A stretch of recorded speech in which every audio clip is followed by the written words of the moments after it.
두 건인데 하나는 금맥, 이것이 진짜 금맥회는 농지 경매다 그러고, 또 하나 저기 갖고 계신 거 다른 파란 색깔 있죠, 농지. 저거 농지 경매다 있는데 저게 개정판입니다. 그럼 저 개정판이나 이 금맥회는 농지다는 내용은 같아요. 내용을 같은데 뭐냐면은 앞에 거에서는 농지연금에 대한 것이 안 나왔고, 그 후에 농지연금이 생겼기 때문에 그 개정판은 농지연금을 넣어놓은 거예요. 그래서 앞에 교재에는 농지연금이 없기 때문에 제가 오늘 이 PTP 가지고 농지연금에 대해서 같이 강의를 하게 되면 PTP 갖고 오늘 강의를 할 겁니다. 근데 그거 말고 내용은 똑같아요. 그래서 지금 보면 맨 처음에 만드는 것을 처음에 만들었을 때 농지연금에 관한 것이 없기 때문에 제가 현재 15,000원씩을 받고 있고, 농지연금을 집어넣은 개정판은 20,000원씩을 받고 좀 하고 있는데, 그러니까 페이지 수가 조금 다를 수가 있는데 처음에 만드는 거하고 나중에 개정판하고는 농지연금이 들어간 것과 안 들어간 거의 차이다, 이렇게 하시면 됩니다.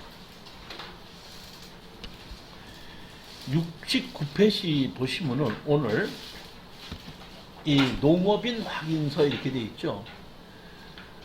먼저 주에 제가 강의한 것이 대한민국에서 농업인을 만드는 방법을 강의했죠. 농업인을 만들었으면은, 농업인을 만들었잖아요. 만들었으면 왜 만들었어? 아니, 농사를 지려고 농업인 만들었다는 얘기는, 그러면 농업인 안 만들면 뭐 농사 못 지어요? 국가에서 농업인에게 혜택을 준다 이런 얘기잖아요. 그러면 제가 국가에서 주는 혜택을 받기 위해서 국가에서 뭐 농업인으로 인정받아야 된다 이런 얘기입니다. 예전에는 농지법에 의한 농업인이 있었고, 그 다음에 농지가 있으면 농지원부를 만들 수가 있었기 때문에 농지원부가 만들어진 걸 갖고 농업인이라고 그 인정이 됐었는데, 먼저 번에도 제가 말씀드렸지만은 농업인이 되는 방법이 많죠. 그러다 보니까 이제는 동읍면사무소 가서 내가 살고 있는 동읍면사무소에 가서 내가 농업인이니까 농업인 확인서를 발급해 주십시오 하게끔 되면 농업인 확인서를 발급을 받을 수 있는 사람이 농업인입니다. 그러니까 여러분이 만약의 경우에 먼저 번 주에 제가 강의했던 것으로 농업인을 만들었지 않습니까? 그럼 내가 진짜 농업인이 됐나 안 됐나를 확인하려면 동음사무소에 가서 나 농업인 확인서를 띄워주십시오 그러면은 신청을 하면 농업인 확인서가 발급을 해주면 내가 농업인이 된 거야. 근데 이렇게 담당자 이렇게 보더니 농업인 아닌데요? 그럼 아직 농업인이 아닌 거야. 농업인 확인서 발급 제도가 있다는 겁니다. 그러니까 농지를 가지고 두 가지가 있는데, 하나는 농지 취득 자격증명서를 발급받는 제도가 하나 있고, 또 하나는 농업인이 된 후에 농업인 확인서를 발급받는 제도가 있는데, 제일 처음에 농지 취득 자격증명서 발급받으려면은 내가 살고 있는 곳이 아니라 농지를 사는 곳, 취득하는 농지가 있는 곳에 동읍면사무소에 가서 농지 취득 자격증명서를 신청하면은 관할 담당자가 관할 농지에 가서 농사를 지을 수 있게끔 만들어진 땅인가를 확인하고 농지 취득 자격증명서를 발급해 줍니다. 그런데 예전에는 20km 이내에 6개월이라는 거주 조건이 있어야 되는데 그것이 이제는 없어졌기 때문에 서울에 사시는 분이 제주도에 있는 농지를 사는데도 거리 제한이 없다 이런 얘기입니다. 그 후에 이제 두 번째가 뭐죠? 농업인 확인서를 발급받아야 되는 거죠. 농업인 확인서는 농지가 있는 곳에 가는 것이 아니라 내가 거주하고 있는 동읍면사무소에 가서 농지 취득 자격증명서를 받는 것이 아니라 농업인 확인 발급서를 어떤다? 신청하는 겁니다. 보게끔 되면은 여기 보면 76페이지 보십시오. 76페이지 보시면 농업인 확인 신청서가 있죠. 여기 보시면 6번서부터 11번까지가 있거든요.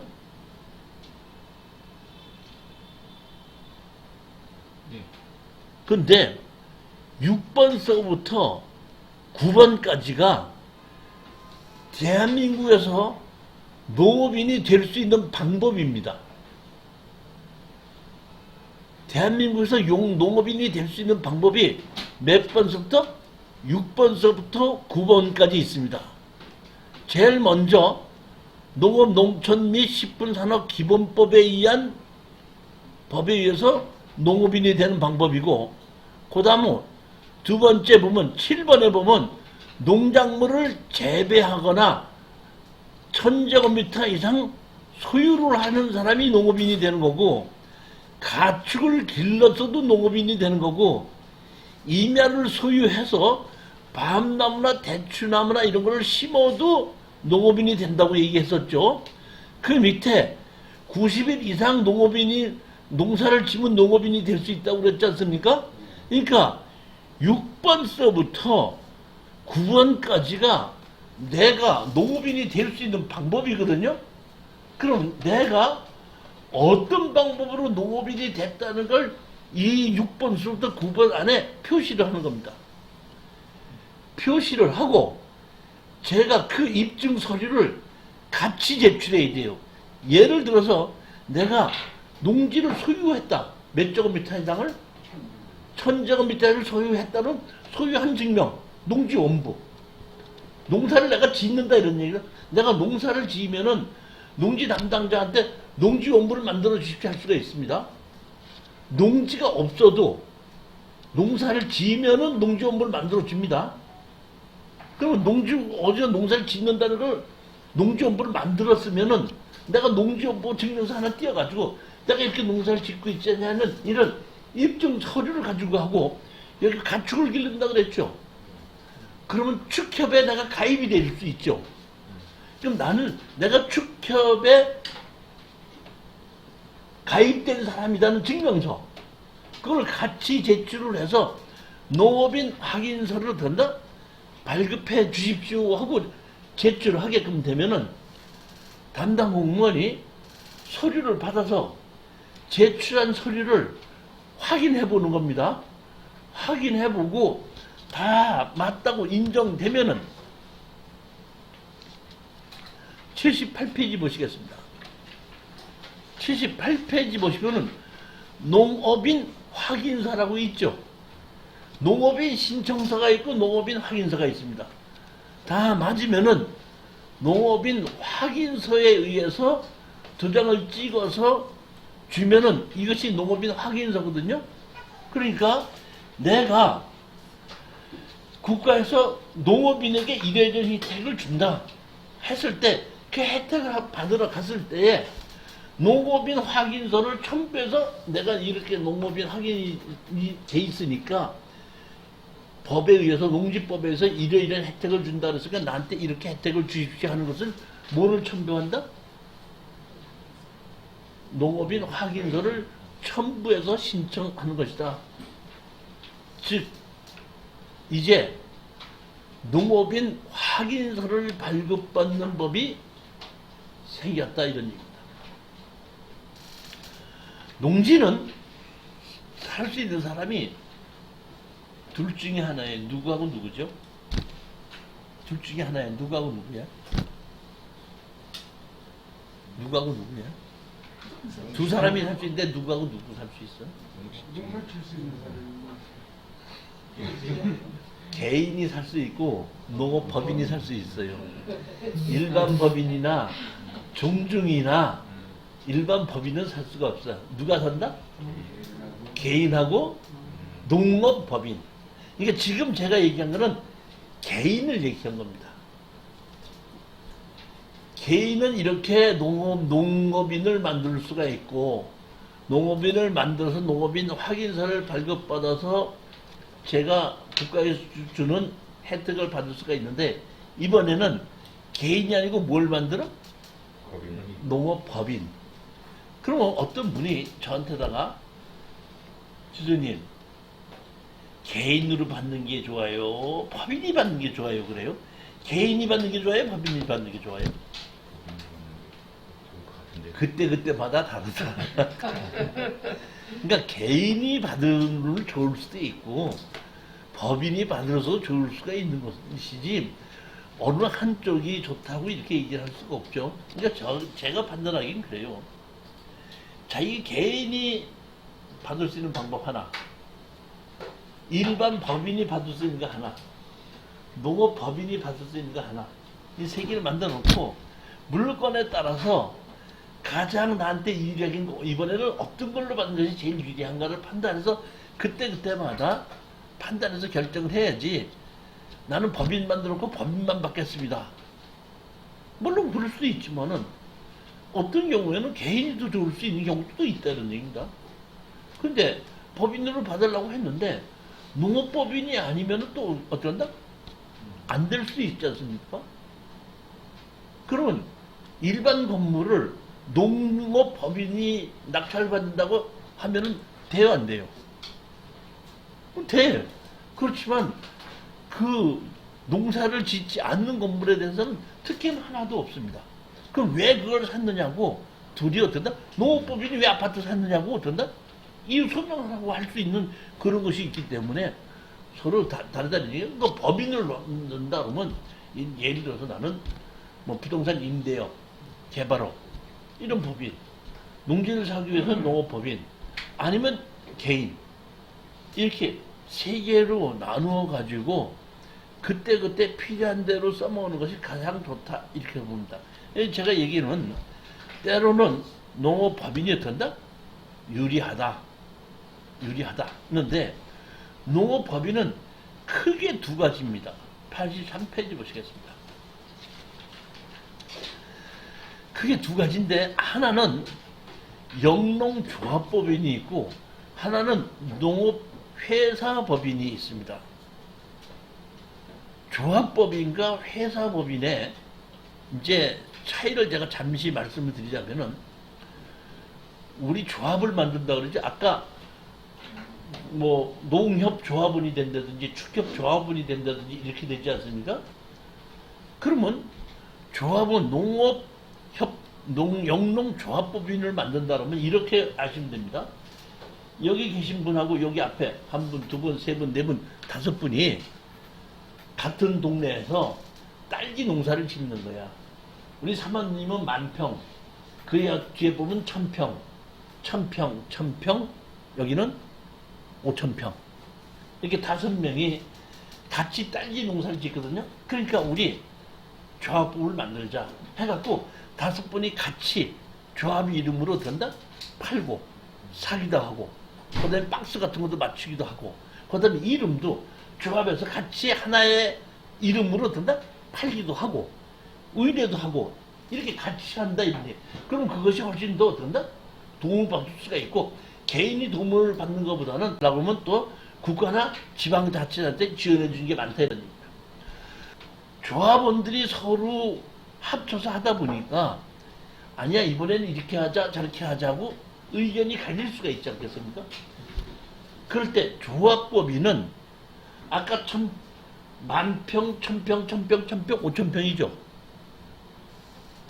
여기 두 분이 한 평은 10,000평이고 하나는 5,000평이죠.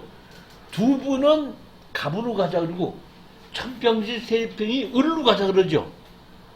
그러면 15,000평이 가자는 대로 가야 돼? 3,000평이 가져가는 대로 가야 돼? 그렇죠. 그러니까 조합법인은 머리 숫자로 갑니다.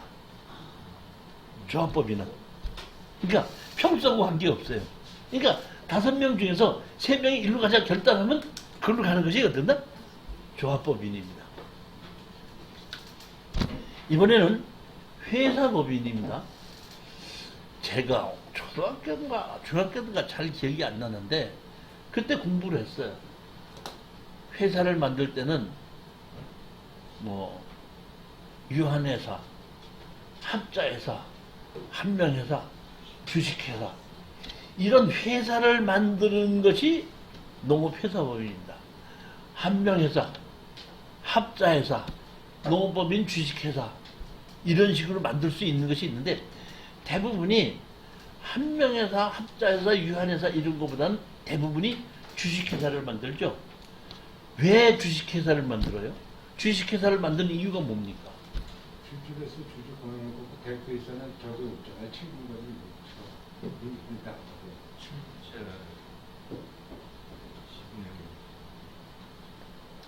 회사를 만들 때는 자본금이 있는 사람이 회사를 만들겠죠.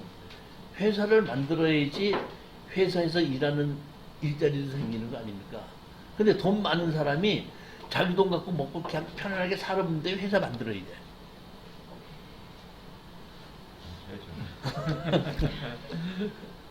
그렇기 때문에 이 자본금 있는 사람이 주식회사를 만들면은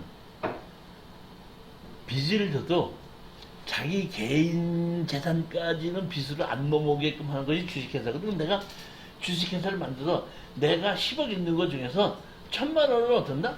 주식회사를 투자하겠다. 그래서 회사를 만들다가 많이 빚을 졌잖아요. 빚을 졌어도 내가 1,000만 원을 투자했으니까 1,000만 원을 날리는 것을 끝나는 것이지 그 회사라다 빚을 진 것이 개인까지 넘어오지 않게끔 보호를 해주는 것이 주식회사입니다. 그렇기 때문에 대부분이 주식회사를 만들죠. 왜? 개인까지 빚이 넘어오지 않기 위해서. 이렇게 주식회사인데 이 주식회사는 1인 법인도 가능합니다. 1인 법인도 가능하고 아까 말씀드린 2명, 3명, 4명이 됐다고 했을 때는 주식이 많은 사람이 어떻게 한다?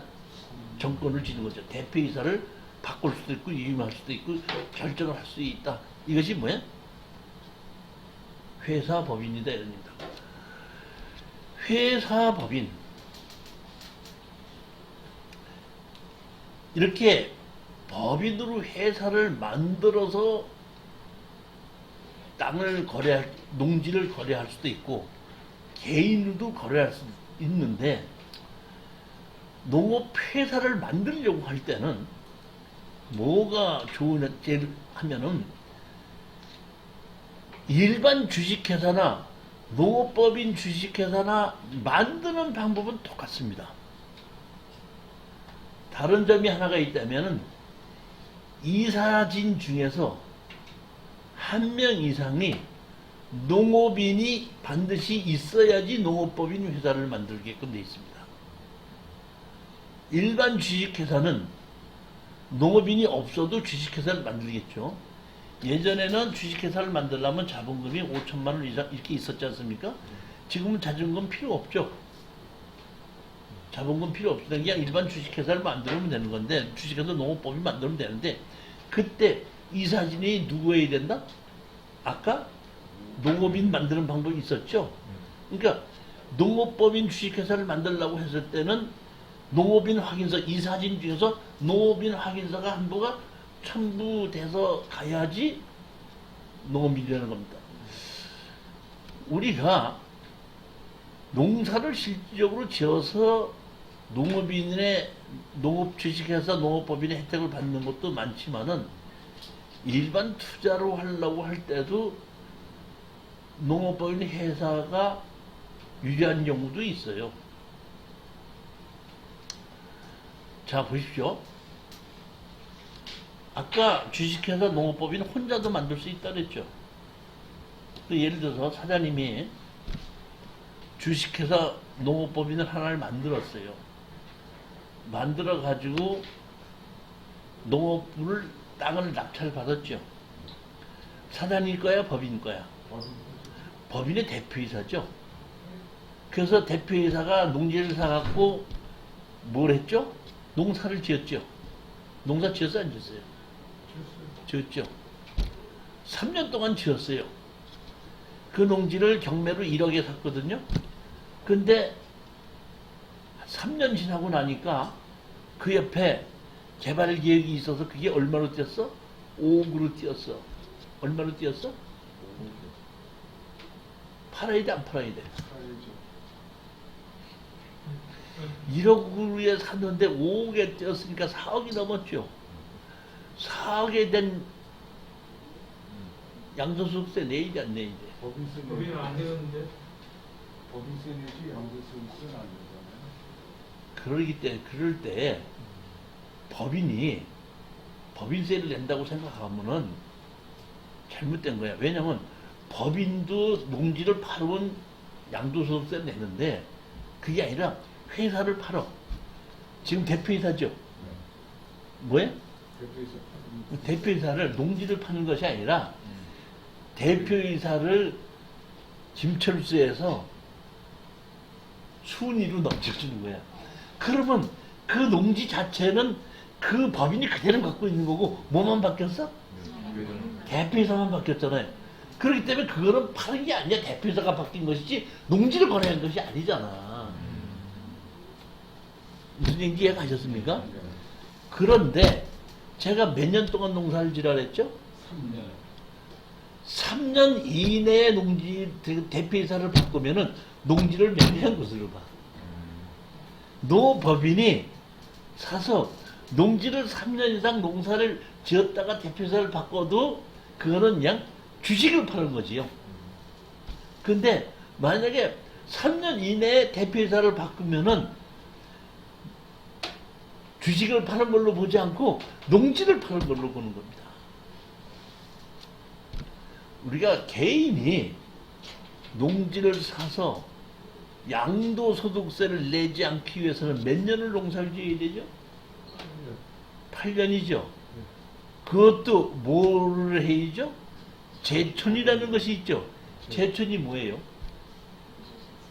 제촌이 뭐예요? 8년 자경과 제촌이라는 것이 돼야지 양도소득세를 면세해 준다 이게요. 자경은 내가 농사를 짓는 겁니다. 제촌은 뭡니까? 그 동네 살아야 20km 이내에 거주를 했어야 돼. 얼마 동안? 8년 동안. 그러니까 8년 동안에 그 자리에서 자기가 농사를 짓는 것을 지경을 했고 제초를 했다는 얘기는 진짜 농업인이고 그 안에 옮겨 다녔다는 얘기는 무늬만 농업인이다 이런 뜻이야. 근데 지금처럼 뭘로 하면은 농업법인으로 만들게끔 되면 아주 농업법인 대표이사를 넘겨주라 이런 얘기. 사장님도 회사 갖고 계시죠?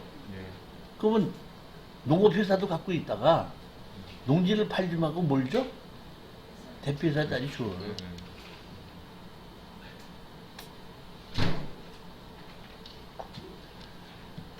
85페이지에 보시면 농업법인 제도의 특징에서 근거 법령, 법인 성격, 법인 주체, 사업 범위, 의결권 이런 것을 다 해놨고 86페이지 보시면 농업법인의 설치 절차가 있죠. 그러니까 이 농업법인의 설치 절차대로 농업법인을 만들면 된다는 얘기입니다. 87페이지에 보면 출자가 있죠. 현금 출자도 할 수 있죠. 농업인이 아닌 사람도 농업법인의 주식을 살 수 있다 이런 얘기입니다. 그렇지만 총 금액에 농업인이 아닌 사람이 총 출자액의 4분의 3은 넘을 수 없다 이런 얘기입니다. 이 얘기는 무슨 얘기냐면 여러분이 잘 알아서 들으셔야 됩니다. 대한민국에서 농지를 소유할 수 있는 사람이 어떤 사람이 농지를 소유할 수 있죠? 네? 농지를 소유할 수 있는 개인이 누구야? 농지를 소유할 수 있는 개인이 누구죠? 농사를 지을 수 있는 사람. 미성년자 소유해 못해. 종중 소유해 못해. 일반 법인 소유해 못해. 못하죠. 그렇지만 이 주식회사 농업법인이 만들어서 이제는 대한민국 누구라도 다 농지를 소유할 수 있어. 왜냐하면 농업법인 만들었죠. 미성년자 농지 취득 자격 안 해주죠. 그러니까 농업회사 법인을 만들어 가지고 그 미성년자한테 주식 주는 거야. 회사가 일반 회사가 주식 갖고 있는 거예요. 따라서 농지가 개인은 농사를 짓는 사람만이 소유할 수 있지만은 농업법인을 만들어 통해서 소유할 때는 미성년자도 농사를 안 짓는 사람도 일반 법인도 종중도 누구든지 다 농지를 소유할 수 있는 길이 열린 겁니다. 사실은. 이해하셨습니까? 네.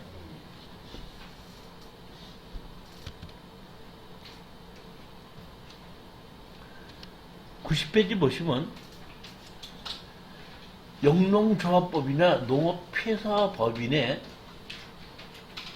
이 양도소득세 뭐 이런 것을 면세를 해주는 것을 제가 이렇게 뽑아놨는데 이 책을 읽어보고 진짜로 이만큼 면제를 해준다고 생각하면 돼, 안 돼? 안 됩니다. 왜? 자, 보십시오. 제가 경매 강의를 하지 않습니까? 그럼 여러분들은 경매로 부동산을 샀으면 팔아야 되죠. 팔을 때 항상 쫓아오는 게 뭐죠? 세금이라는 거예요, 세금. 그렇기 때문에 제가 한 3, 4개월마다 한 번씩 세무사님을 불려서 세법 특강을 해요. 그래서 먼저 번에도 한번 세무사님을 오셔서 특강을 한번 해달라고 그랬습니다. 그러니까 2시부터 강의를 하는데 제가 이번에는 오랜만에 오셨으니까 한 12시쯤 오시면은 제가 식사 대접을 하겠습니다. 그랬더니 알겠습니다. 그럼 빨리 가겠습니다. 해갖고 오셨는데 이 박스에다가 자료를 이만큼 갖고 오셨더라고요. 그래서 그 자료를 넣고 두고 우리 여직원한테 오늘 강의 들어오신 분한테 이 자료를 주면 됩니다. 그래서 나도 그 자료를 하나 챙기려고 자료를 가지고 이렇게 접어가지고 밥을 먹으러 갈 때 나도 하나 자료를 발등에 접었거든요. 그랬더니 그 세무사님이 저한테 뭐라는지 아세요? 이 교수님 그거 챙기지 마세요. 그러더라고. 왜요? 그랬더니 4개월 후에 다시 올 때는 또 바뀌어요. 그러니까 제가 이렇게 농업법인에게 이런 식으로 만들 때 혜택을 줬었다는 얘기지 지금도 이대로 준다는 뜻은 아니에요. 세금은 그렇습니다. 그러니까 여러분들이 저한테다가 이종실이가 부동산에 대해서 뭐든지 잘한다 해갖고 저한테 물어본다. 교수님 이번에 못 봤는데 이게 세금 어떻게 얼마를 내야 되죠? 이렇게 물어보는 사람은 어떤 사람이야? 그건 아직 사태 파악을 못하고 있는 사람이야. 사태 파악을 못하고 있는 사람이야. 너무 수시로 바꾸기 때문에 제가 그 바꾸는 걸 다 외우고 있으려면 이 경매 강의를 못해요. 그러니까 할 수 없이 제가 이렇게 얘기합니다. 죄송하지만은 세법에 관한 것은 가까운 누구한테 물어봐라. 왜냐하면은 집 양도소득세를 하나 내도 집이 없는 사람이 내는 것과 집이 있는 사람이 내는 것과 두 채 있는 사람이 내는 것 다 다르지 않습니까? 그런 내용을 다 파악을 해야지 세금을 낼 때 결정이 나는데 교수님 내가 이렇게 했는데 이거 세금 얼마 내요? 그럼 내가 그럼 당신 집 얼마가 있고 어디에 있고 얼마가 있고 다 보고해. 다 보고해도 내가 그거 알아 몰라.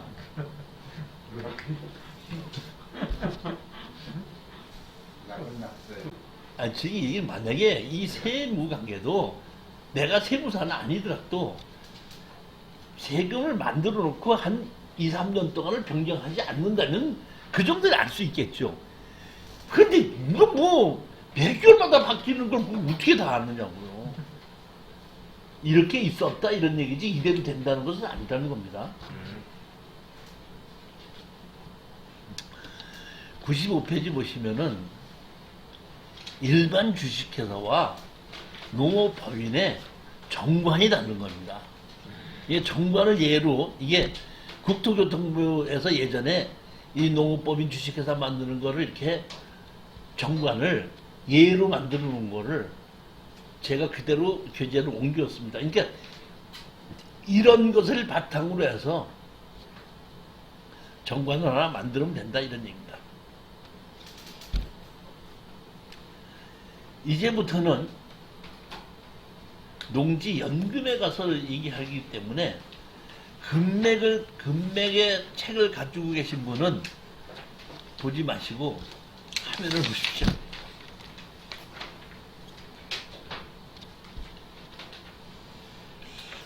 80 몇 년도 정확히 기억이 나지 않는데 농어촌공사를 만들었습니다. 농어촌공사를 만들어서 농업인을 지원을 적극적으로 농어촌공사에서 농업인을 지원을 해주는데, 물론 물을 공급하는 것도 해주고 여러 가지 해주지만은 농어촌공사에서 지금 농지관리기금법에서 농지연금을 지금 주고 있는 것이 이 농어촌공사에서 농지관리기금법에 의해서 농지연금을 주는 겁니다.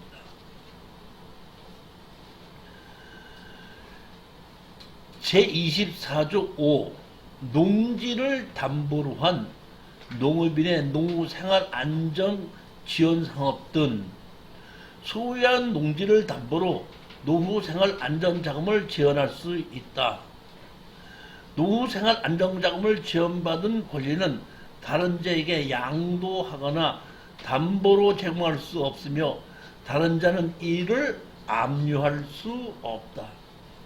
상당히 큰 이득입니다. 여기 계신 분이 농지를 사서 농지연금을 받기 시작했지 않습니까? 빚을 아무리 졌어도 그 농지연금을 받고 있는 것은 압류가 안 된다는 겁니다. 두 번째는 내가 농지를 사서 농지연금을 담보로 자꾸 연금을 받지 않습니까? 연금을 받으면서 내가 그 농지에 그대로 사용의 권한은 그대로 나한테 있는 겁니다. 그러니까 나는 현재까지 농사를 짓고 있는 데는 쓰는 건 아무 변함이 없습니다. 그대로 쓸 수 있고 그냥 어떤다? 연금만 받을 수 있는 겁니다.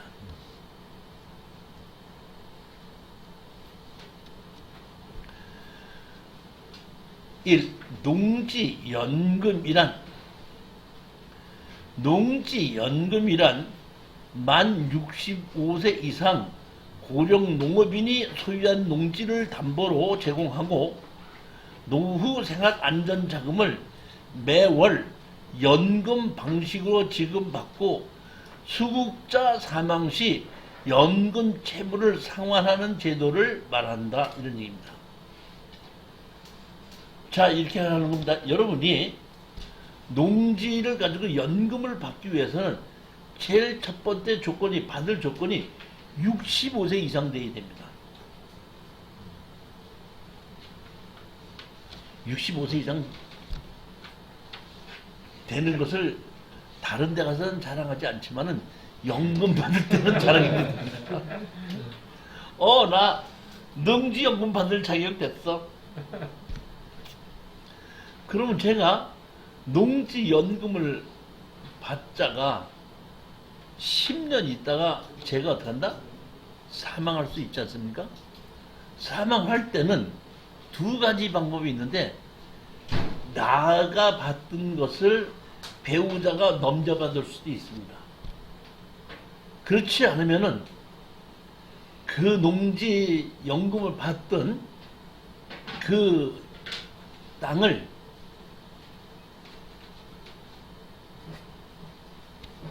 상속자 있죠.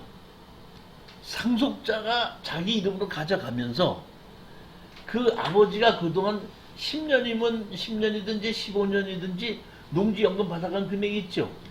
그 금액 총액에 일정하게 이자를 쳐서 갚아주면은 상속자로 갑니다. 근데 상속자가 나는 그 농지가 필요 없습니다 하면은 그 농지를 팔아요. 팔아가지고 그 먼저 연금 받았던 거는 가져가고 나머지 금액은 상속자에게 줍니다.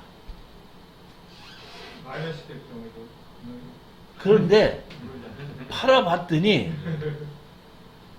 농지연금 받아간 것이 더 많다 할 때는 그냥 없는 걸로 손 털어버리고 맙니다.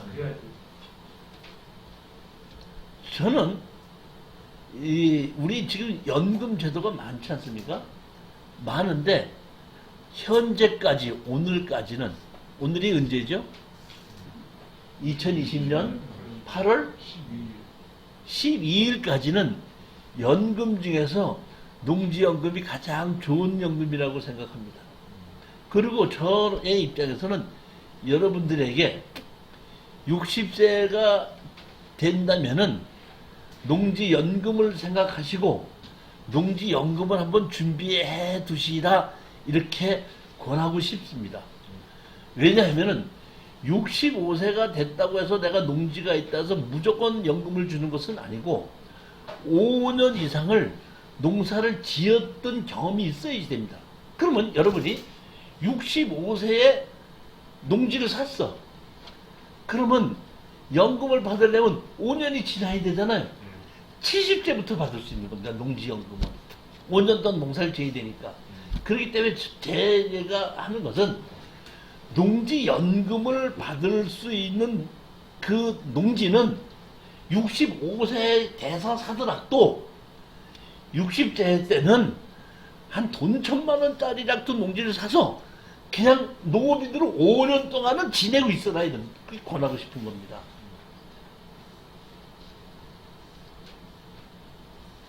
제 얘기를 이해하셨으리라고 믿습니다. 처음서부터 농지연금 받을 거를 큰 땅을 구하지 마시고 내가 농지연금 받기 위한 65세까지는 300평 이상을 사면은 농업인이 되잖아요. 좋은 땅 말고 아무 곳이라도 300평 이상의 땅을 사서 거기 가서 농사를 지면은 일단은 농업인은 되잖아요. 그 농업인으로 어떻게 한다? 5년을 농사를 짓고 있으라 이런 얘기. 그러다가 내가 이제 65세가 돼서 농지연금을 좀 받아야 되겠다 할 때는 농지연금용을 그때 투자를 해서 그것을 담보로 해서 농사를 지으면서 연금을 받는 것이 좋을 것이다. 저는 그렇게 생각합니다. 궁금한 게요. 내가 사자마자 예를 들어 2억 주고 사가지고 바로 연금 신청할 수가 있어요. 뭐를요? 농업인으로서 자격은 갖췄는데 네. 농사를 한 번도 안 지었는데 바로 사가지고 그 농지연금 신청할 수 있는 거예요. 아니 이게 65세가 돼야 되고 5년 동안 농사를 지어야 됩니다. 갖췄을 때, 네? 그 조건을 갖췄을 때, 그냥 갖췄을 때 네. 되는 거죠. 그 새로운 농지를 내가 2억짜리를 하나 사서 예, 예. 사자마자 그걸 또 농지연금 그건 신청이 가능하다. 그거는 가능합니다. 그거는. 근데 다시 말하면 조건이 뭐냐면 5년 동안 농사를 지었어야 된다는 조건. 그러니까 그 짓지 않는 그러니까 사람도 그 농지 담보로 신청한 농지가 아니더라도 다른 농지라도 일단은 5년 동안의 영농 경력은 있어야 된다는 얘기입니다. 주말 농장을 한 것도 포함해서. 주말 농장은 안 됩니다. 300평 이상의 농지여서 정식으로 아까 얘기했듯이 나 농업인 확인서 신청했더니 농업인 확인서를 해줄 수 있는 농업인이 됐었어야 됩니다. 예를 들어서 내가 농업인이 되는 것을 소 2마리만 길러도 농업인이 되죠. 소 2마리를 길러서 농업인이 돼서 5년 동안 있다가 65세가 되면서 농지를 사서 농지연금 신청해도 된다 이런 얘기예요. 이해가 가셨죠?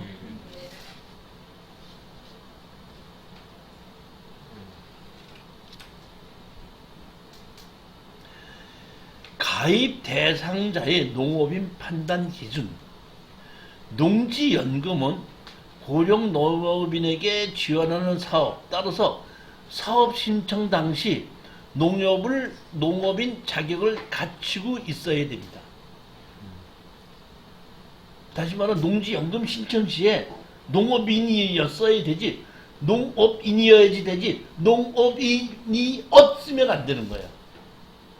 농지연금 신청 당시에 계속해서 농업인이어야지 된다는 얘기입니다.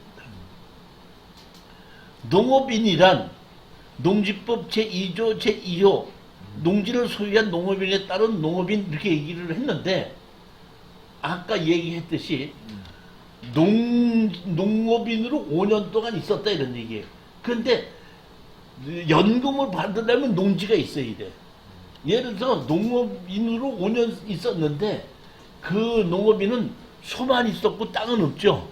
그러면 그 사람은 연금을 못 줘요. 다른 사람의 땅을 빌려서 농사를 짓죠. 연금 못 주는데 연금을 받을 수 있는 사람은 농지를 갖고 있는 사람, 소유한 사람. 농업인이 될 수 있는 방법은 여러 가지 방법이 있는데 뭐를 갖고 있는 사람?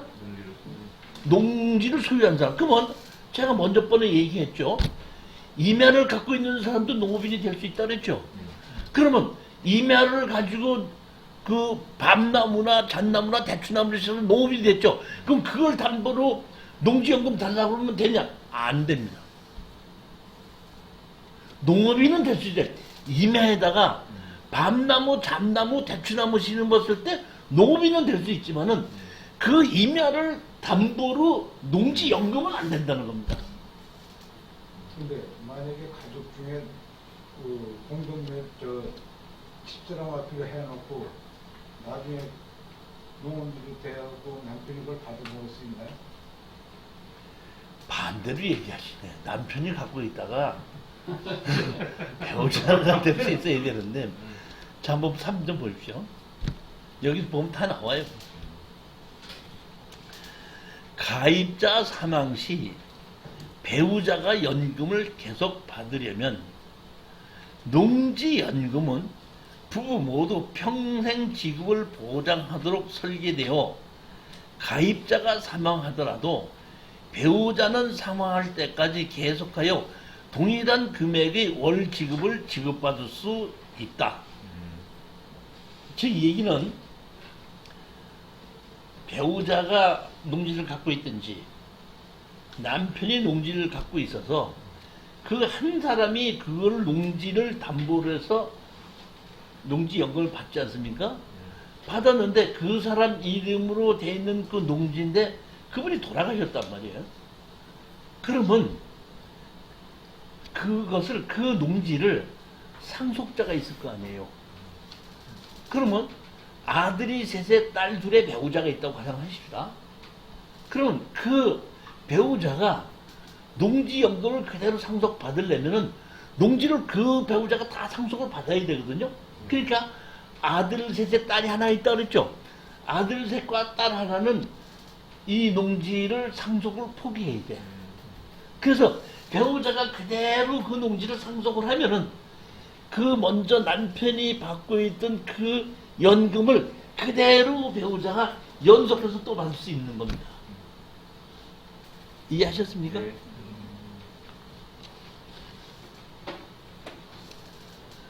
자, 밑에 보면 다만 가입자 사망일로부터 6개월 이내에 배우자 명의로 담보 농지의 소유권을 전부 이전하고 농지연금 채무 인수를 완료해야 한다. 즉 다시 말하면 남편이 먼저 농지연금을 받았었잖아요. 그 농지연금을 받았던 것도 다 인수를 해야 돼. 그 다음에 그 농지를 단독으로 어떻게 한다? 상속을 받아야 돼. 자식들이 같이 있다고 해도 상속을 받으면 안 된다는 얘기예요. 그 자식들은 상속 포기를 하고 그대로 상속을 했을 때에 연금이 계속된다는 얘기예요. 그렇게 했는데 그렇게 해서 받다가 그 부인이 다시 돌아가지 않습니까? 그러면 그때 그 상속자들 자식들한테 그 땅이 다시 넘어가지 않습니까? 넘어가려고 할 때 먼저 아버지가 연금 받았던 거, 배우자가 연금 받았던 돈을 다 합쳐서 일정 기간 동안에 이자를 계속해서 여태까지 받아간 돈을 다 어떡한다? 지불을 하면은 상속자한테 그 농지가 상속이 되는 겁니다. 그런데 상속자들이 그 농지 우리는 필요 없습니다. 안 하겠습니다 하면 안 하겠습니다 하고 농어촌공사에서 그 농지를 어떤다? 매도를 한다는 게. 매도를 해서 돈이 모자라면 없는 걸로 떼어놓는 거고 남으면 남은 거를 가지고 든다? 상속자들한테 주는 것이 농지연금입니다. 제일 좋은 것이 제가 보면 그거예요. 보면. 일단은 압류가 안 된다. 나 죽을 때까지 무슨 뭘 했더라도 내 그 농지연금에 대한 것은 보장이 된다는 거. 두 번째 좋은 게 뭐냐면 내가 죽을 때까지 받을 수도 있지만은 일부는 먼저 받고 목돈으로 나머지는 죽을 때까지 받을 수 있다. 또는 그렇지 않고 나는 그냥 어떤다? 10년으로 나눠서 받겠다, 15년으로 나눠서 받겠다, 이렇게 어떤다? 결정할 수 있다는 거. 그 다음에 배우자한테 상속할 수 있다는 거. 그 다음에 얼마를 받아갔더라도 팔았을 때 손해가 나도 그 손해가 난 것에 대해서는 상속자한테 가지 않는다는 거. 남으면은 상속자한테 간다는 거. 좋은 제도죠. 왠지 그렇게 좀 여기는 또 이 돈이 어디서 나오죠? 이게 보면은 농지 전용 부담금 낸 돈에서 이런들이 다 나가는 것이 그겁니다. 이게 다 보니까 이 예전에 농지 전용 부담금이 이렇게 30%씩 하지 않았거든요. 이거를 만들면서 30% 올린 겁니다. 그래서 너무 안 되겠다 그러니까 상한선을 5만 원으로 묶어놓은 거죠. 그러니까 이런 돈 걷어가지고 그 농지 전용 부담금 걷어서 이런 것들로 쓰는 것도 많다 이렇게 하시면 됩니다. 사실 보면 상한선이 이 제곱미터당 5만 원이잖아요. 그럼 평당 16만 5천 원이에요. 이게 작은 돈이 아닙니다. 조금 괜찮은 곳에서 농지 전용해서 집 하나 지으려 그러면 농지 전용 부담금이 몇 천만 원 아니게 순식간에 몇 천만 원이에요. 엄청난 돈이 어떤다? 지금 농어촌공사로 이것 때문에 들어갔는데 이 돈 받아가지고 이렇게 또 나눠주는 거 보면은 좋은 거죠.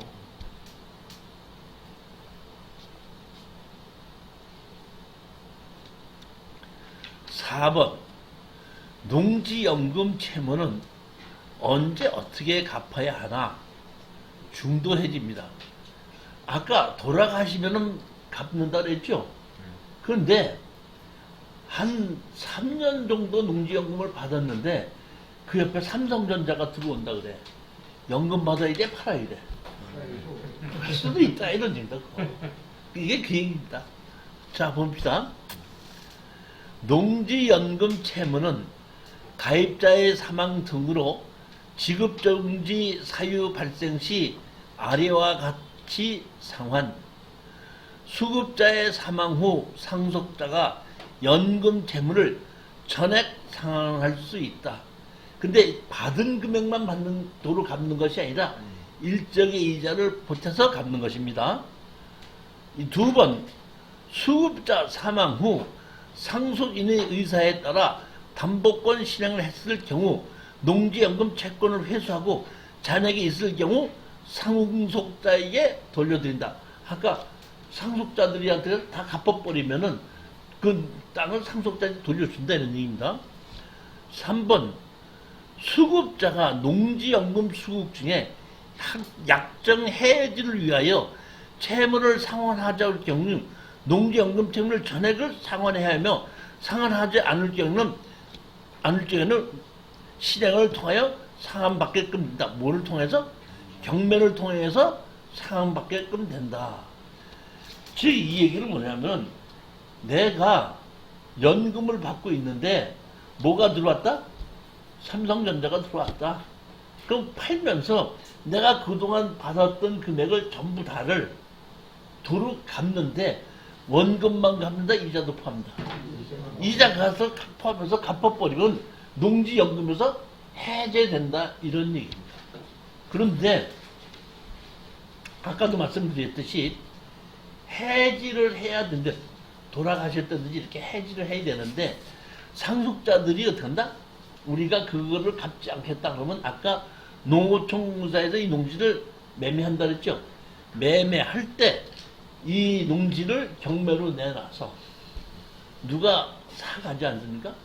사가면은 원금과 그 이자를 연금으로 나왔던 이자는 농어촌공사에서 가져가고 남는 돈은 상속자에 주고 경매로 팔아봤더니 남는 돈이 없다. 그럴 때는 그냥 없는 거로서 끝내는 것이 농지연금이다. 연금을 들어갈 수도 있고 해지할 수도 있고 상속할 수도 있다 이런 얘기입니다.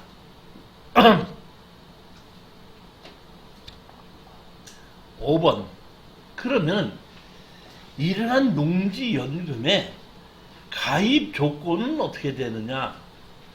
신청자는 신청연도 만일 기준으로 만 65세 이상이어야 된다. 신청자는 영농 경력이 5년 이상이고 신청 당시 농업인이어야 된다. 3번 담보로 제공되고 있는 농지는 공부상 지목이 전답 과손으로 되어 있어야 되고 실질적으로 농지에 이용되고 있어야 된다는 겁니다. 만약에 전답 과손인데 실질적으로 농지에 이용되고 있지 않고 불법 건축물이 있다든지 뭐가 있을 때는 안 해준다 이런 얘기입니다. 실질적으로 농사에 짓고 있어도 전답 과손이 아닌 농지에 농사를 짓고 있는 것은 안 된다는 얘기입니다. 4번 저당권 등 제한물권 설정이 없고 압류, 감류, 가처분 등의 목적물이 아니어야 한다. 이 얘기는 연금을 신청할 때 설정, 압류, 감류, 가처분이 다 없었을 때 연금이 되고 연금을 신청하게끔 되면 연금에서 설정을 하게끔 되고 연금에서 땅을 설정을 했으니까 그 후 순위는 아무것도 안 된다 이런 얘기거든.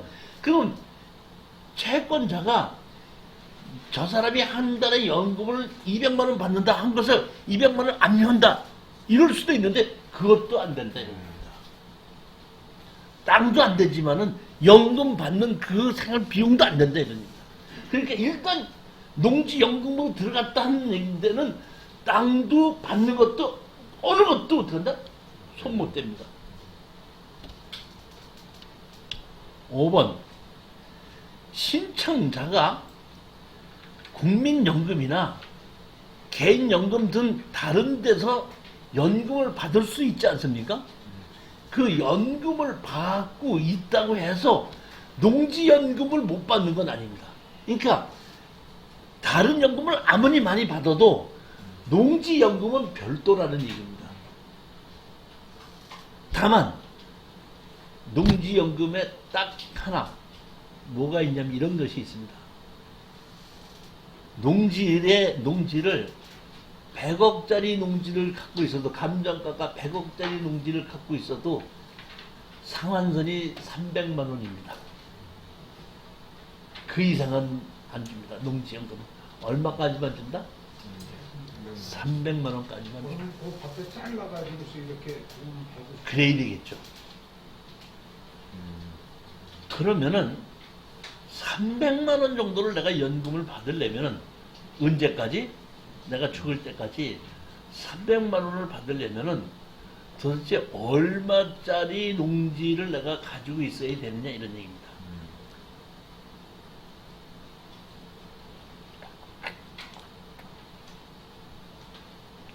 자, 7번을 보시다. 월지금급 지급 방식에는 어떤 유형이 있나? 농지연금은 생존하는 동안 매월 지급받는 종신형이 있고 지급 방식과 일정한 기간 동안 매월 지급받는 기간형 지급 방식이 있다. 기간형 지급 방식은 5년과 10년, 15년 중에서 선택할 수 있다. 종신형 지급 방식은 수급자 사망시까지 계속하여 월지급이 지급된다. 그런데 종신형 지급 방식에서는 월로만 받을 수도 있지만은 일정 금액을 한꺼번에 목돈으로 받고 나머지는 종신형으로 바꿔서 받을 수도 있습니다.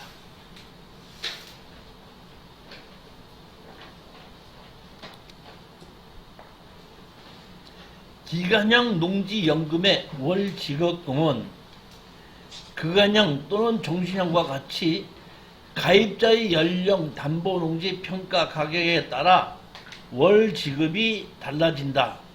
다만 기간형의 경우에는 지급 기간에 따라 가입 연령에 제한이 있다.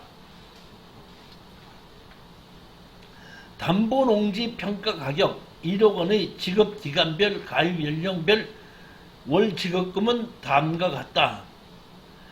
기간형의 경우는 지금 상한액 월 300만 원이 이상은 지급하지 않는다.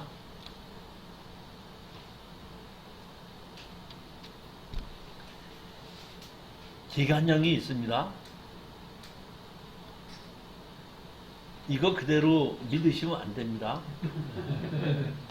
왜냐면은 제가 알고 있기로는 이거를 만들어 놓은 지가 지금 한 5, 6년 넘은 걸로 제가 알고 있거든요. 7, 8년 된 걸로 알고 있는데 그 당시에는 90세인가 100세인가를 기준으로 해서 중신형을 만들었는데 그 위에 5년인가를 10년을 늘었기 때문에 제가 알기로는 조금 줄었습니다. 내용이. 근데 그냥 크게 변하지 않으니까 이런 정도라고 보시면 되는데 65세 되시는 분이 1억 원으로 평가된 겁니다. 평가는 어떻게 하냐면 예를 들어서 감정을 했더니 감정사가 이 농지의 가격은 1억 2천입니다 하고 감정했거든요. 그럼 1억 2천 감정한 거에 90%를 보는 겁니다. 그러면 농지 연금으로 감정하는 거하고 경매로 감정하는 거하고 감정 차이가 좀 있을 수 있거든요. 그러니까 저는 지금 어떻게 보냐면 경매 감정가의 80% 정도가 맞다고 보는 겁니다. 경매 감정이 얼마? 80%.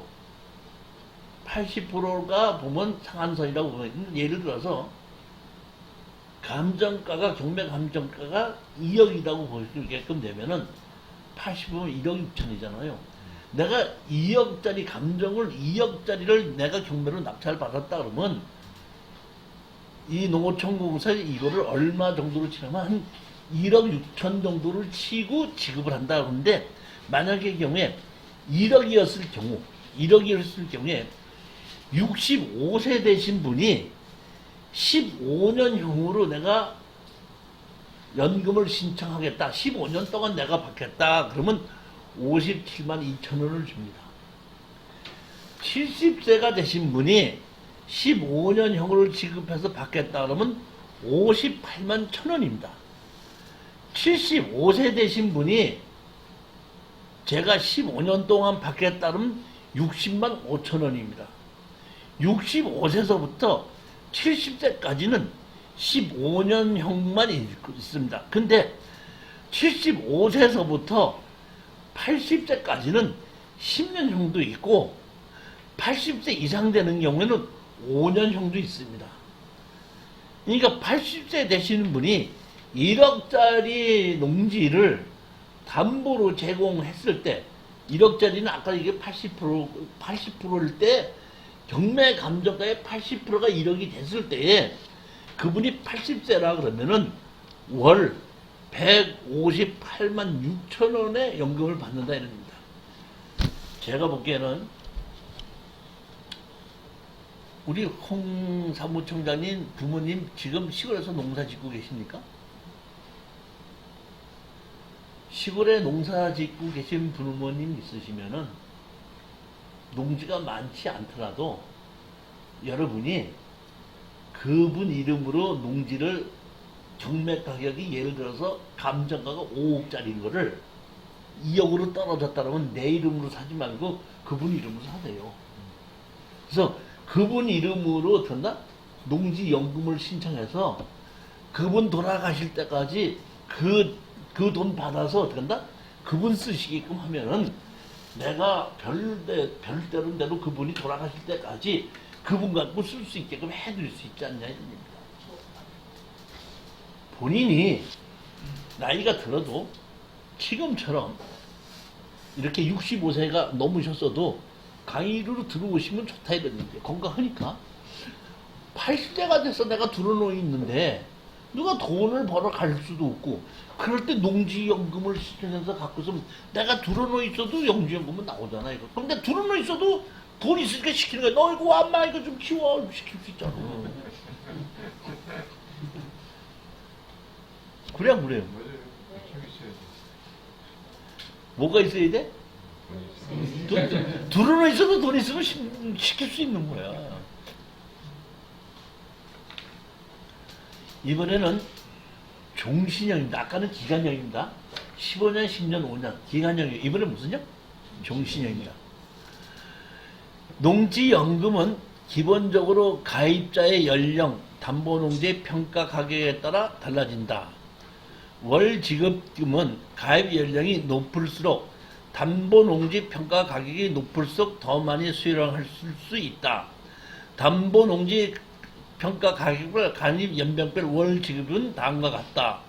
다만 월지급금은 고령농민의 생활을 안정이라는 제도에서 취지를 감안하여 월지급액의 상한액을 300만 원으로 한다. 종신형입니다.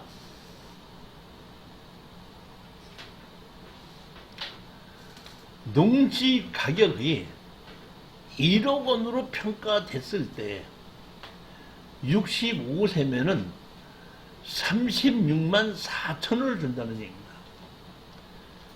6억 원이면 65세가 감정가 6억 원입니다.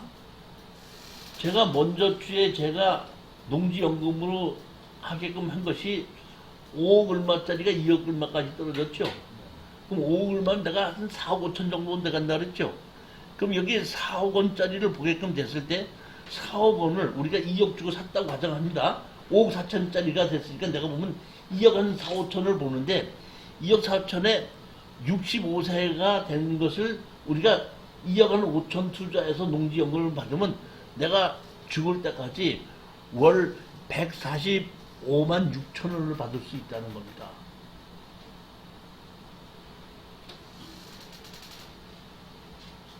이 얘기는 뭐냐면 주택연금도 있고 농지연금이 있죠. 주택연금이 좋아요? 농지연금이 좋아요? 왜? 보수가 안 들어가. 예? 보수는 수리 같은 거 뭐 이런 거 얘기해. 아이 참. 주택연금은 10억짜리 주택을 10억짜리 주택을 5억에 살 수는 없어요. 농지는 감정가가 10억짜리인데도 5억에 살 수 있거든요. 10억을 그러기 때문에 제가 감정가 10억짜리를 5억에 사면은 8억으로 쳐서 농지연금을 주지 않느냐 이런 거예요. 그렇기 때문에 제가 보면 주택연금보다 농지연금이 좋다 그런 얘기입니다. 농사를 지러 들어갈 수 있는 길이 없다. 고압선이 지나간다. 이러면 싸죠 농지가. 아무도 사는 사람이 없잖아요. 가운데 농지 가운데 철탑이 있어. 사고 싶으면 나 안 나. 다른 그렇죠. 사람이 안 사지. 그렇죠. 그러니까 감정가는 왜 10억인데 5억으로 떨어졌어. 철탑이 있어도 농사 짓는데 문제가 돼 안 돼? 안 되죠. 그러니까 그거 사서 그냥 농사 짓고 난 그냥 죽을 때까지 저거 갖고 된다. 연금 받겠다. 할머니는 그거를 어떤다? 10억짜리를 5억 주고 사서 8억에 평가해서 연금을 받을 수 있으니까 그래서 좋다는 얘기지. 농지연금이나 주택연금이나 가격에 의해서 이자에 들여서 무는 것은 똑같아요. 뭐만 다르다? 10억짜리를 5억에 살 수 있는 주택은 없다. 농지는 10억짜리를 5억에 살 수 있는 농지는 있다. 거기에 차이에 있어서 주택연금보다는 농지연금이 좋다. 이런 의미입니다. 근데 여기에 있는 것 자체는 이게 상당히 오래됐기 때문에 조금 달라지는데 농지 가격 상승률이 어떤다? 2.85% 뭐 이렇게 얘기를 했는데 이거 옛날 얘기 때문에 이 가격은 조금 달라질 수가 있어요. 종신형을 100세로 보고 나눠주는 거와 110세로 보고 나눠주는 건 다르지 않습니까? 조금 어떤다? 이 오래된 거기 때문에 이 자체는 딱 맞지는 않지만은 크게 변하지는 않았다는 겁니다. 오늘은 이렇게 농지연금까지 하고 이제 다음 주에서부터는 이 농지에 관한 임대차 보호법, 그 다음에 농지 취득 자격증명서를 발급을 받는 방법, 그 다음에 농취증에 문제가 있는 것을 담당자가 농취증을 안 해준다고 한 것을 낙찰을 받아서 농지 취득증을 발급받았던 실전 사례, 이런 것을 가지고 제가 강의를 계속하게끔 되는데, 농지에서 돈이 되는 건 이겁니다. 농지가 경매로 나왔으면 우리 사모님 담당자, 농지 담당자한테 가서 농지 취득 자격증서 해줘요 안 해줘요 물어봐 안 물어봐? 사기 전에 물어보죠. 물어봤더니 담당자가 이거 농지증 못 해줍니다, 안 해줍니다, 이렇게 하면 그 농지 사 못 사.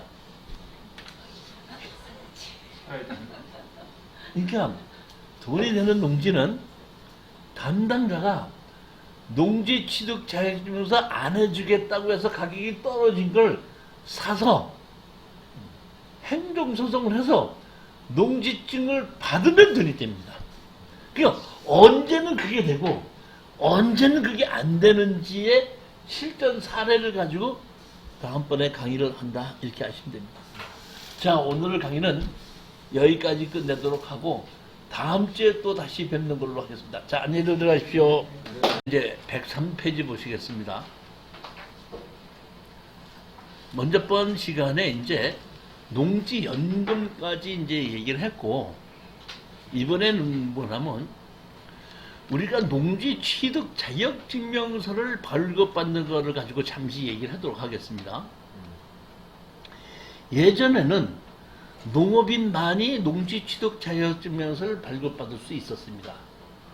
그러나 지금은, 어제는 농업인이 아니었는데 이 농지를 사면서부터 농사를 지면서 농업인이 되겠습니다 하고 약속을 하면은 농업인이 되고, 자기가 매입한 농지에 농사를 짓겠다는 약속에 농지 취득 자격증명서를 발급해 주는데, 만약에 농지 취득 자격증명을 발급해 준 것을 농사를 짓겠다는 약속을 했었죠. 근데 이 약속을 지켜 안 지켜? 안 지키는 사람도 있다는 얘기예요. 그러면 안 지키는 사람이 있을 때는 이러한 농지는 강제로 팔게끔 하겠다는 것이 지금부터 농지법이 바뀐 겁니다. 예전에는 20km 이내에 6개월 이상을 거주를 했었고 농사를 짓고 있어야지 농지 취득 자격증을 해주는데, 농지를 그렇게 해서 그 자격에 의해서 농지를 사고 나지 않습니까? 사고 나면은 농사를 짓든지 만들든지는 상관 안 했었어요. 사기가 어렵지 사후 관리는 안 했습니다. 근데 이 농지법을 개정해서 사기는 쉽고 사후 관리를 철두철미하게 했다는 것이 이 농지법이 바뀐 겁니다. 따라서 농지를 사놓고 농사를 짓지 아니하면 강제로 그 농지를 매수하게끔 만드는 것이 이 농지법에 있습니다. 농지가 있는 관할 읍면동 사무소는 매년 9월서부터 11월 사이에 농지 이용 실태 조사를 벌인다. 이때 농사를 짓지 않는 유후 농지를 적발해내 소유자에게 처분 의무 통지를 보낸다. 이 처분을 받고 나서 농지를 처분하지 않으면 공시지가의 20%에 해당하는 이행 강제금을 물린다. 자, 이겁니다. 농지를 샀으면 뭘 해야 돼? 농지를 지어야 되고, 농사를 짓고 있는지 아닌지를 담당 공무원이 9월달부터 11월달까지 수확철에 조사를 하는데 농사를 안 지어도 아무 책임이 없는 것이 있고 반드시 농사를 지어야 되는 농지가 있거든요. 어떤 농지는 농사를 안 지어도 돼요. 물론 영농여권 분리농지는 당연히 농사를 안 지어도 됩니다. 제일 처음에 농지를 샀는데 농사를 지어서 8년 이상 농사를 지은 사람은 안 줘도 뭐라고 안 합니다. 법적으로 강제로 더 짓게 하지 않습니다. 원래는 그 농지를 팔게끔 해야 되는데 내가 8년 동안 농사를 다 지었지 않습니까? 아우 나이도 먹고 이제 못 짓겠어. 그럼 농사를 안 지니까 팔아야 되는데 8년 동안 농사를 지었던 경험력이 있는 사람은 농사를 안 줘도 됩니다. 두 번째, 농사 안 줘도 되는 사람. 아버지가 농사를 지었거든요. 돌아가셨어. 난 서울에 있거든요. 상속을 받았어. 상속을 받았는데 내가 직장 다녀야 돼, 농사 지러 가야 돼. 농사를 안 줘도 됩니다. 근데 이때까지 농사를 안 지을 수 있는 농지의 면적은 10,000제곱미터입니다. 근데 만약에 내가 아버지한테 상속을 얼마를 받았어? 20,000제곱미터를 받았지 않습니까? 20,000제곱미터를 받았다 그러면은 10,000제곱미터는 안 팔아도 되지만 10,000제곱미터는 팔아야 돼요.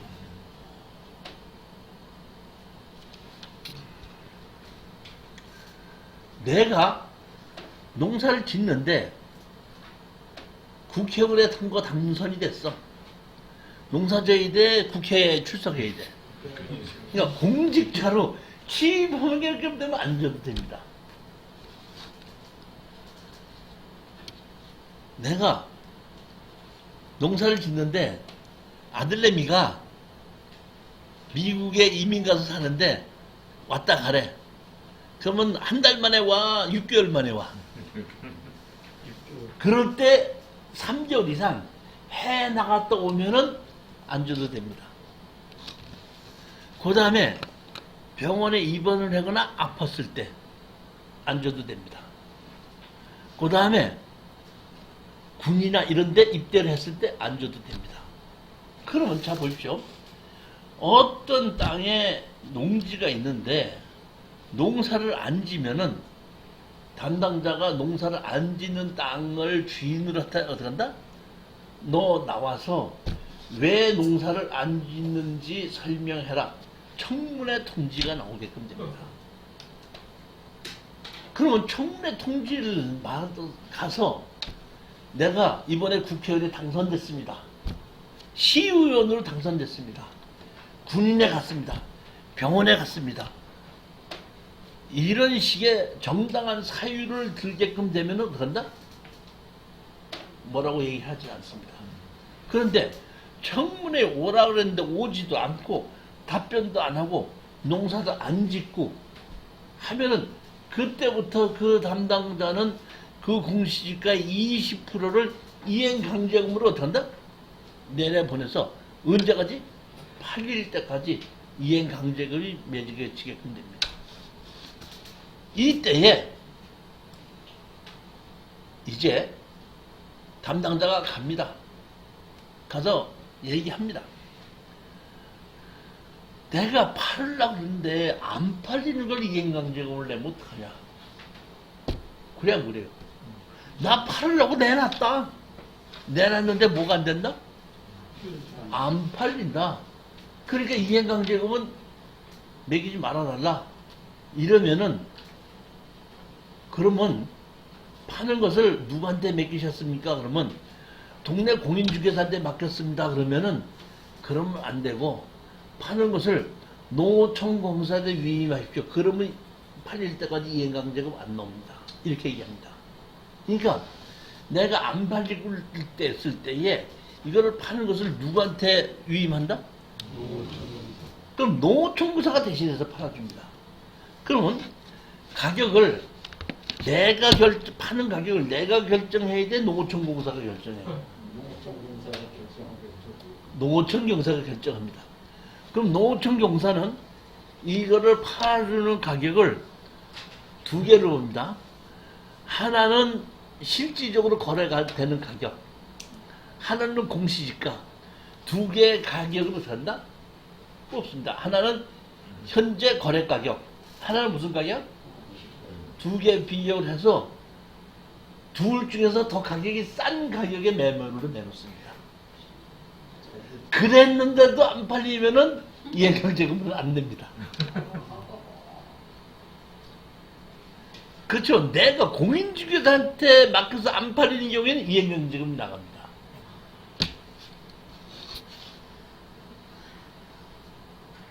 얘가 이행강정 본 다음에 다시 농어촌 공사에서 내할 수가 있나요? 그러니까 제가 이행강제금 계속 나오다 보니까 안 되겠다 싶어서 농어촌공사에다 팔아주십시오. 그러면 농어촌공사에서 그렇게 가격을 결정해서 내놓는데 그래도 안 팔리면 그거는 이행강제금 안 낸다 이런 거죠. 중간에도 했습니다. 근데 자기가 내놨는데 안 팔렸다고 하는 것은 이행강제금을 계속 내야 된다는 얘기입니다. 이건 농사를 지어라 이런 얘기거든요. 그러면 아까 내가 이래 해서 농사를 못 짓습니다 하면 되는데 농사를 안 지니까 뭐야? 청문회 나오라 그러죠. 청문회 나갔어요. 왜 안 졌습니까? 그래갖고 사실은 내가 바빠서 농사를 못 졌습니다. 이렇게 얘기하지 않습니까? 그러면은 담당자가 이렇게 얘기합니다. 그럼 내년에는 농사 짓겠습니까? 안 짓겠습니까? 그러면 내년엔 틀림없이 짓겠습니다. 그럼 틀림없이 짓겠다는 각서 하나 쓰십시오. 틀림없이 짓겠다는 각서 썼지 않습니까? 그렇게 하고 그 다음에 두고 보는 겁니다. 진짜로 농사를 지었으면은 여태까지 농사 안 지은 거 용서해줘. 근데 그 다음에도 또 농사를 안 지었을 때 이행강제금이 나가는 겁니다. 그러니까 한 번은 용서를 해준다 이런 얘기예요. 한 번 농사를 안 지었을 때 청문회로 나오라고 그런다면 청문회로 부른다는 얘기는 왜 농사를 안 지었는지 어떤다? 들어보자. 그러니까 농사를 못 진 이유가 합당하면 그대로 둔다 이런 얘기. 아까처럼 CEO에 당선됐다, 국회의원에 당선됐다, 군인에 갔다, 아들 보러 미국에 갔다 왔다, 그 다음에 뭐 교통사고가 나서 입원했었다. 정당한 사유가 있어서 입증을 하면은 아무 소리 안 한다는 거예요. 그런데 정당한 사유가 없이 왔는데 왜 안 졌습니까? 그랬더니 죄송합니다, 짓겠습니다 하면은 그래도 알았습니다. 그러면 올해는 안 지셨는데 내년엔 지시겠습니까? 네, 짓겠습니다. 그럼 여기 각서 쓰시고 반드시 지십시오. 이렇게 하면 네, 알았습니다 하고 각서 쓰고 나오면 이행강제금이 안 나옵니다. 그러고 된다? 그 다음에 가서 봅니다. 봤을 때 그 다음에 농사를 지었지 않습니까? 그러면 3년을 담당자가 계속 해보고 3년 동안을 농사를 계속해서 짓고 있으면 예전에 농사 안 지었던 일은 용서해줘. 그렇기 때문에 여러분이 혹시 잘못해서 농사를 안 지었는데 청문회로 나오라 그러면 반드시 가서 농사를 짓겠다고 하라고 하십시오. 그런데 농지를 샀죠. 샀는데 공무원이 안 보이는 저 뒤쪽에 있는 농지를 샀거든. 근데 공무원이 가서 보다 보니까 농지를 지었는지 안 지었는지 관심이 없어. 청문회 나오라고 하지도 않았어. 그건 농사를 안 지어도 상관이 없어.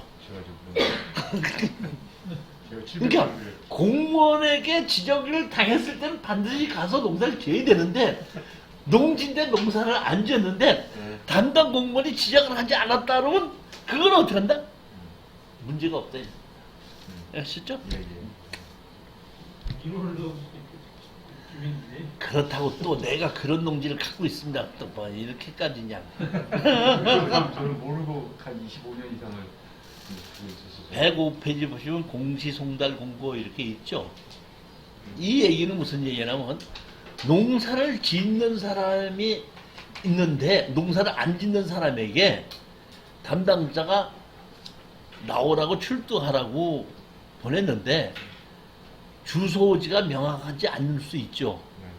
그리고 송달이 안 되지 않습니까? 송달이 안 되면 이렇게 공시송달을 하고 그 다음에 어떻게 한다? 이행강제금이 나갑니다. 이행강제금이 나가는 것도 어떻게 한다? 송달이 안 됩니다.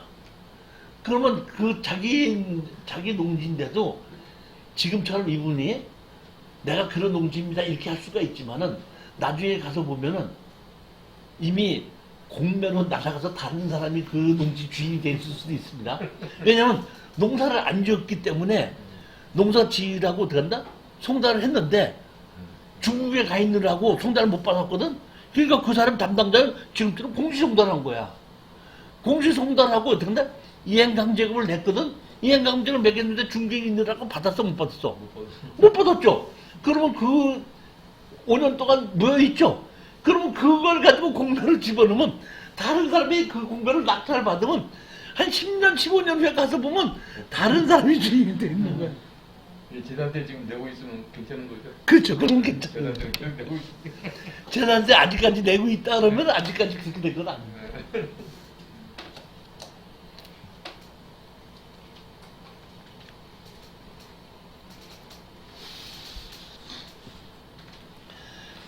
이 농지가 예전에는 농사를 반드시 지어야 단연생 식물은 못 짓게 됐을 때는 농사를 짓는 것이 어려운데 지금은 농지법에 의해서 단연생 식물도 지을 수 있지 않습니까?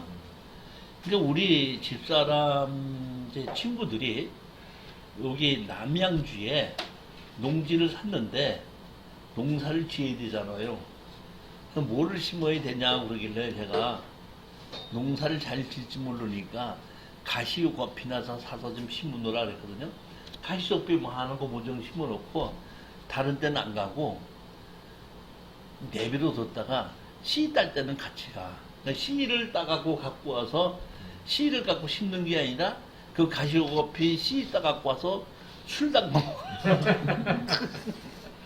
그래도 그거는 농사를 계속 짓는 거예요. 그러니까 단연생 식물같이 심어서 계속 농사를 지어야 됩니다. 파트 3. 나도 농지의 주인이 될 수 있다. 대한민국에서 돈만 있으면 농지의 주인이 돼, 안 돼? 뭘 또 돼? 아까 얘기했잖아요. 법인 안 된다, 종중 안 된다.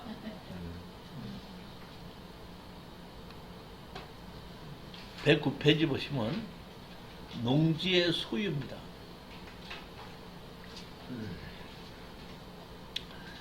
원칙적으로 대한민국 경자유전의 원칙에 의해서 농사를 짓는 사람이 아니면 농지를 소유할 수 없다.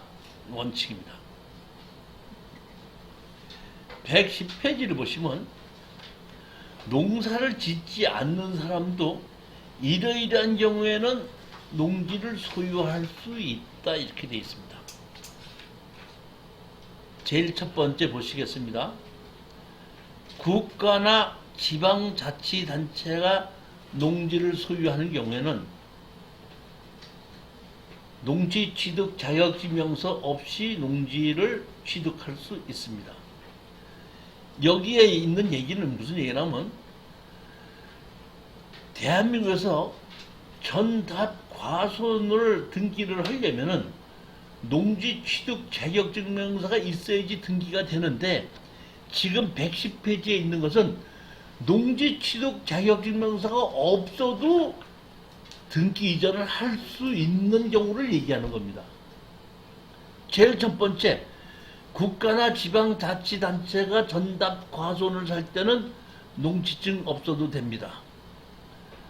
학교나 농업연구기관 이런 곳에서 농지를 취급할 때는 농지 취득 자격증명서가 필요 없습니다.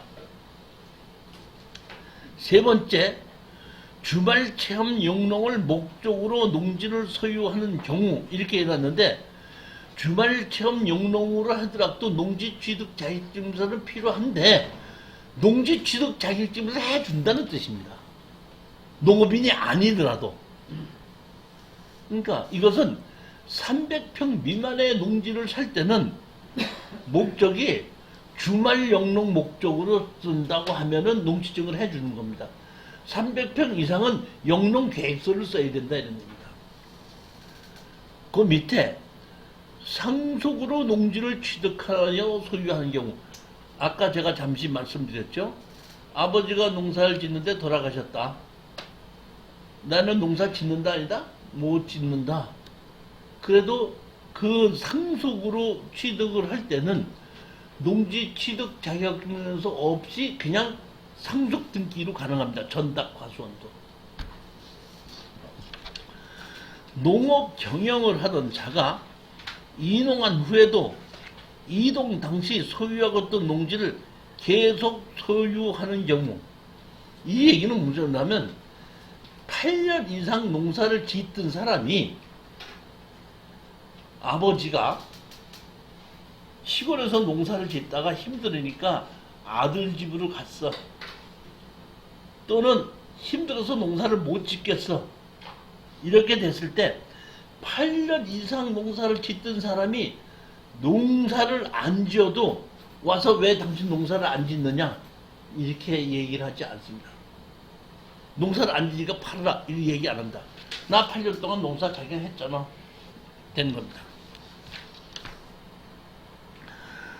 농업협동조합이나 수산업협동조합 또는 농업진흥공사나 은행법에 의한 금융기관 등이 담보농지를 취득해 소유하는 경우입니다.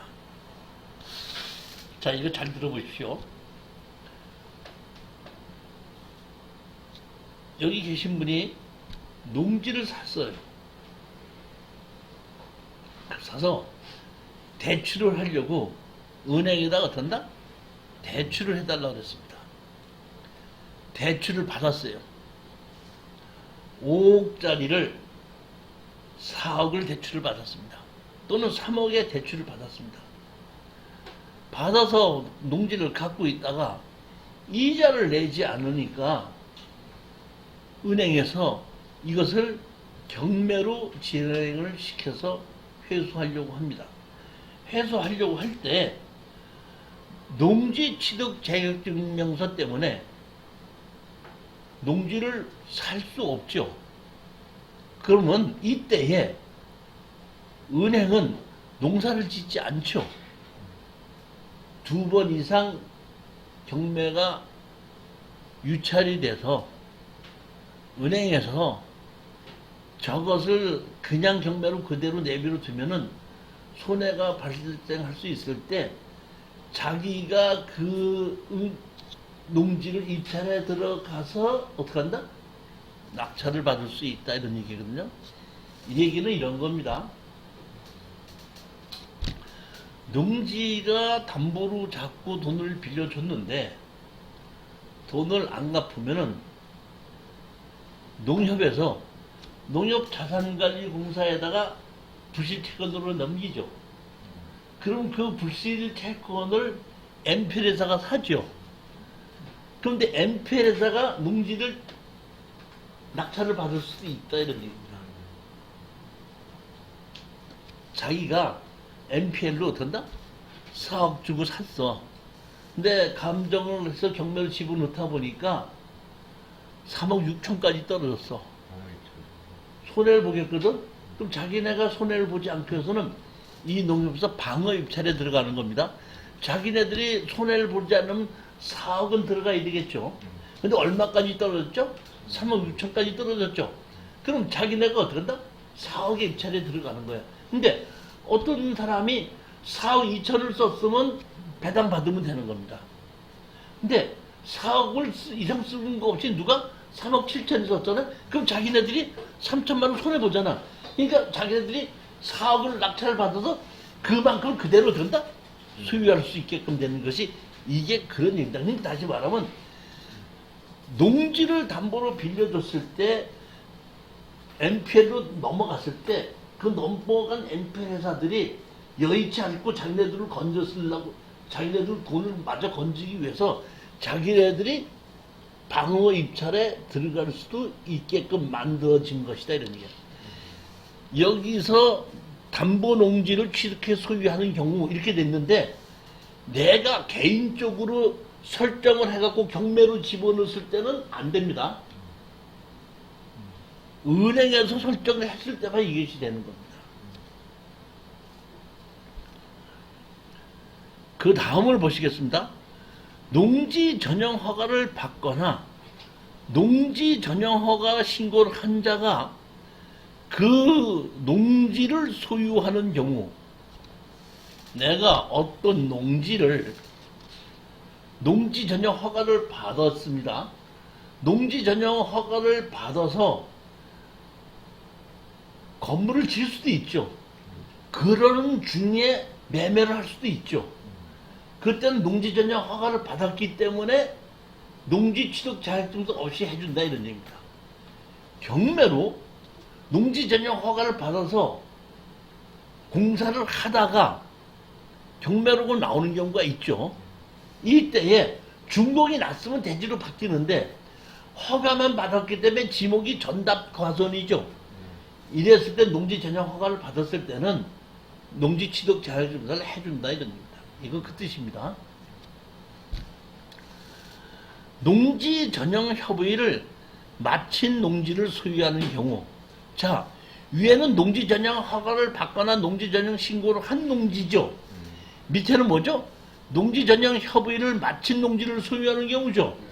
윗줄하고 밑에 줄의 차이가 뭡니까? 112페이지 보시겠습니다.